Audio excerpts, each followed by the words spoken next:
Hi everyone.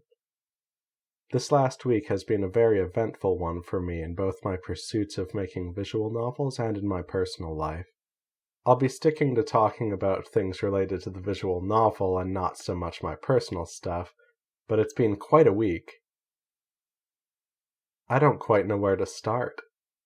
I suppose the main thing relating to the development of a castle on an island is that I realized that I find it much more fun making unique pieces of artwork than strictly making sprites and backgrounds. I realized this before, on and off, as I toyed with the idea of making visual novels in the past, but I realized it again this week in a strong way when I was simply making a full art composition without worrying about anything. All of a sudden, making art opened up and was more fun.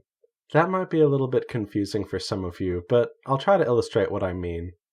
When making a character sprite, one has to keep in mind that the sprite needs to be at a certain angle, generally upright, not anything like a Dutch angle or anything. The sprite also probably needs to face the player, or its body needs to usually mainly face the player. The sprite also needs to have no background because it's going to be against a background. And generally a sprite needs to be relatively generic so that it can be used in different situations. When I talk about sprites here, I mean base sprites that can have multiple expressions. When making a background, one has to keep in mind that it similarly needs to be upright, and then it needs to be able to look good having character sprites against it.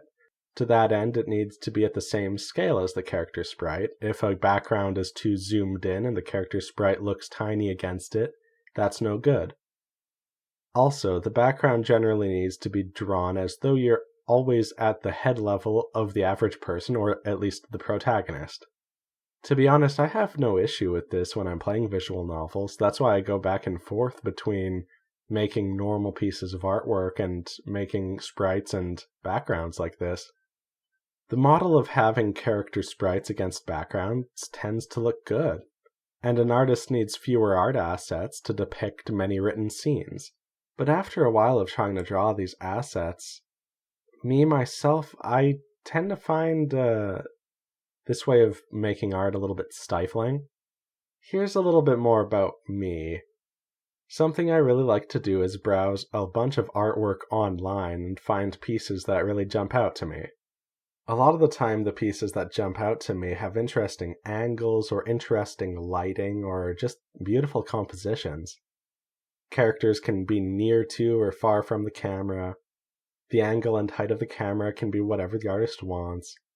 And things can be drawn as one layer with the character almost blending into the elements of the background, and I kind of like that look. In a past hobby of mine, I would make a bunch of original art compositions just like that. Just having fun drawing characters however I wanted to, in whatever poses I wanted, and so on. In the world of visual novels, these kinds of more free-form art compositions are called CGs. And I've toyed with the idea of making a visual novel in the past that was just made out of entirely CGs. But it always felt like that was too ambitious a thing to do. After all, CGs tend to depict one very specific scene. If I wanted to make a game out of all CGs, that would basically mean having to make a bunch of unique pictures whenever I wanted anything to happen in the story. It would be way too heavy of a workload, and it would be stifling. And it would lead to me making shorter stories because I wouldn't want to draw a million things. But thinking about making a game entirely comprised of CGs now, I'm thinking of things differently. Instead of a CG depicting some very specific moment, what if a CG instead depicted something fairly unique that would occur more often and could be reused? The expressions of the characters depicted in CGs have always been able to change, and, of course, if I ever wanted to make a unique CG that was depicting one specific moment, I could still do that. But as for the more general CGs, here's what I have in mind.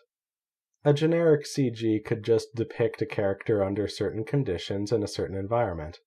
For example, I made a CG depicting Abby wearing her pajamas and sitting at her kitchen table.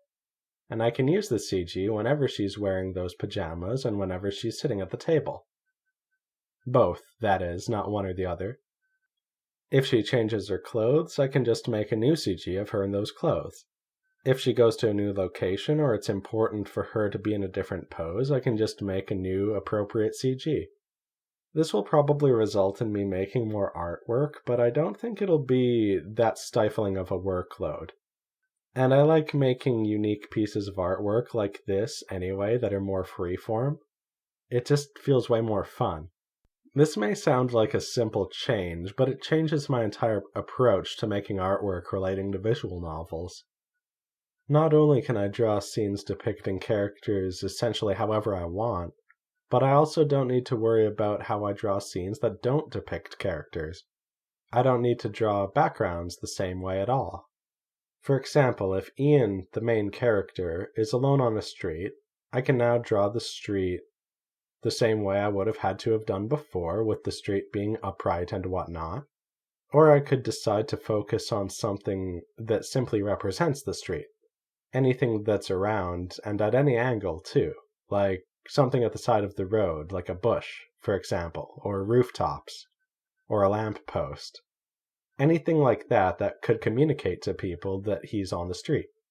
I could use the same head level camera, or I could change the position to anything from like an aerial view or an ant's eye view or anything. It changes much of the art in a visual novel from being multiple pieces that need to fit together into a series of entirely unique pictures that each can be their own entities. It makes me excited that I can draw in this more free way, so that's what I've been doing and that's what I plan to do going forward. I don't think this will result in me taking on too great a workload because there are only so many characters and only so many locations. So I could see myself reusing these CGs fairly often. And when two characters are in the same area together, I could just draw a new CG of those characters together, and that would be fun. Also, on the topic of art, I mentioned in the previous video that I wanted to improve on the quality of my artwork. I don't know if I quite feel that way anymore, and improving the quality of artwork is a strange thing. It's hard to describe how I feel about it, but a piece of artwork doesn't need to have insane amounts of detail or a bunch of hours put into it to look good. I look at a lot of pieces of artwork, and sometimes I honestly just prefer how a sketchier piece looks to a piece that clearly had much more time put into it. I like looking at the broad brush strokes and seeing what areas of the picture the artist decided to put detail into and which parts of the picture they decided to keep kind of vague. It's kind of fun. So I think I'm just going to have fun making artwork and not necessarily worry about the quality of the artwork moving forward in a strict sense. I'm just going to make work that I feel looks good and work that I enjoy making. That was really the main thing relating to a castle on an island that happened this week. At least, that's the main thing that wasn't also personal. Putting all that aside, though, I'm also reporting that I finished writing the introductory scene and Abby's scene now. They still need some light editing, but they're written. At this point, I'm sitting at over 8,000 words for the demo. I look forward to spending more time editing the writing, making interesting pictures, and making more facial expressions for the characters in the CGs next week. I'll see you guys next Monday. Take care, and thanks for listening.